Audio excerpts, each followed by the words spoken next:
Վերջի 8 տարիներին մենք համարյա 100,000-ով, համարյա 100,000-ից ավել կենսաթոշակառու եւ նպաստառու ենք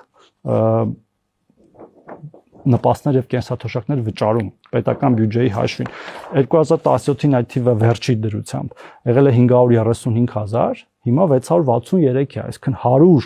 130,000-ով ավելի մարդու են կենսաթոշակ եւ նպաստ վճարում վերջի 8 տարիների ընթացքում, բայց միևնույն է 663 ավելի փոքր է, քան 823-ը։ Այն դեպքում, երբ որ 2017 թվականին հակառակն ա եղել, 17 թվականի վերջին, 18 թվականի սկզբին, այսինքն մենք ունեցել ենք ավելի շատ մարդ, որոնց պետք է վճարենք, քան ավելի շատ մարդ, որը եկամուտ է ստեղծում եւ հարկեր է վճարում։ Եվ սա խոսում է նաեւ այս process-ների առողջացման մասին, հասկանում եք, երբ որ հակառակը տեղի չի ունենում, որ մարդիկ սկսում են ավելի քիչ աշխատել, հակառակը սկսում են ավելի շատ աշխատել եւ նույնը, այսինքն բեռը